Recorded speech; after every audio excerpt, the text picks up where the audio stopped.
La Pyramenta, c'est la Ferrari de toutes les courses. On dit souvent que c'est le Tour de France du ski alpinisme. La Pyramenta, c'est vrai que ça reste quand même une des plus grosses courses, on va dire, au monde, et la plus dure. C'est dur, bien sûr, physiquement, puisqu'il faut tenir 4 jours. C'est 4 jours d'épreuves intenses. On part toujours de la même place, on arrive à la même place, mais c'est des parcours différents. C'est une course magnifique, et c'est la plus connue.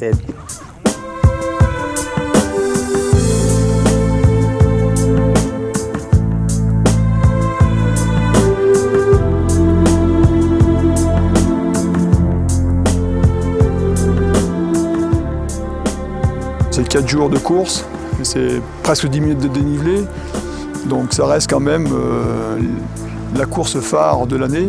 C'est vraiment génial quand on arrive à avoir l'inscription pour pouvoir venir participer à ce monstre, on peut dire.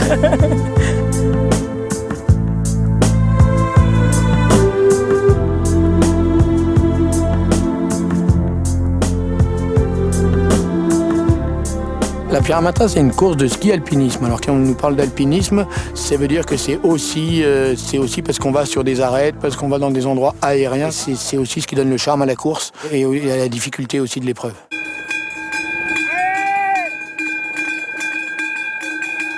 C'est au cœur du Beaufortain, dans les Alpes françaises, que se déroule la 24e édition de la Pyramenta, l'une des premières courses en France de ski alpinisme.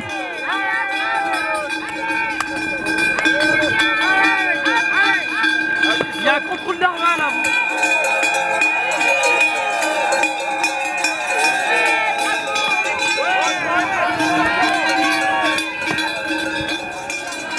Le ski alpinisme, c'est un ski qui date depuis toujours, d'après moi, puisque on monte par nos propres moyens et on redescend par nos propres moyens. Donc maintenant, on a du matériel qui a énormément évolué, mais au début, c'était tout simplement des skis de bois sur lesquels ils mettaient des cordelettes et qui permettaient de monter et ils enlevaient les cordelettes pour redescendre.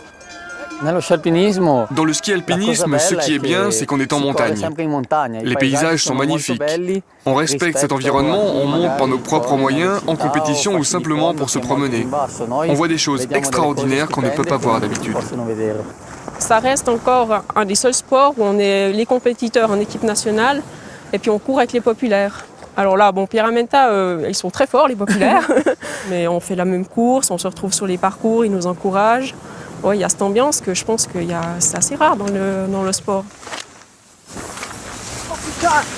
Ah, ça c'est pour la caméra. Bon alors c'est bien la Pyramenta? Ouais, c'est énorme. Pourquoi c'est énorme? Il y a tout. Oh. Faut arrêter, vous me laissez pas skier. Il est où ton coéquipier? Il arrive. Et alors ça se passe comment pour vous? Ça se passe super bien. Ouais, moi je suis de Portugal, c'est un rêve de le faire, c'est énorme, vraiment top. Félicitations de l'organisation.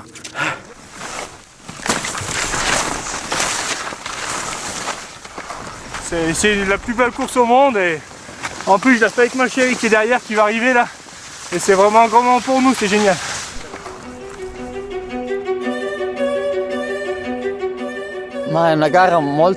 C'est une très belle course, très technique et il faut beaucoup de préparation. Le tracé des montées et des descentes est extraordinaire. D'habitude, il y a des passages techniques à pied, mais là, avec les conditions et le risque d'avalanche, on a fait beaucoup de ski. La spécificité de cette année, c'est la difficulté de sécuriser les pentes avec 60 cm de neige qui est tombée la semaine dernière. Bon, maintenant, on commence à avoir un petit peu plus de temps, donc on va y aller un peu plus sereinement. Et d'autant plus que le temps va se réchauffer, donc la neige va se stabiliser. Dans la deuxième montée, la bataille pour la victoire fait rage. Les Italiens Guido Giacomelli et Lorenzo Honnecht sont juste devant les Français Florent Perrier et Yannick Buffet.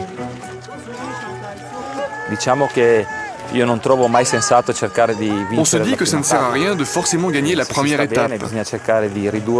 Comme c'est difficile, il faut s'économiser et venir à bout des 3 autres jours. À la fin, la victoire sera pour celui qui s'est le mieux préparé, qui skie le plus vite et qui a eu de la chance avec le matériel.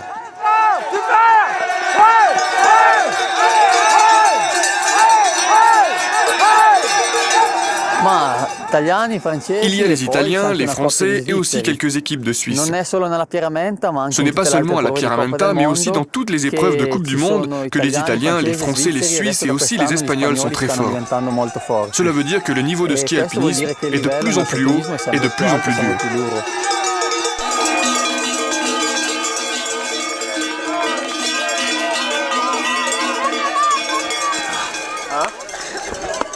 C'est bon.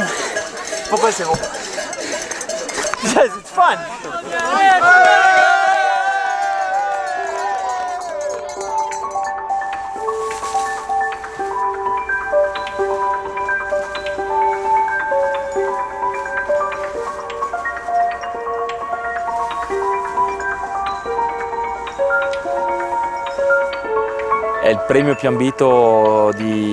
Un athlète a toujours envie de gagner quelque chose d'important dans sa vie. Il y a les championnats du monde, le circuit européen, mais la Pierramenta est unique et fascinante. 4 jours de course, c'est fantastique.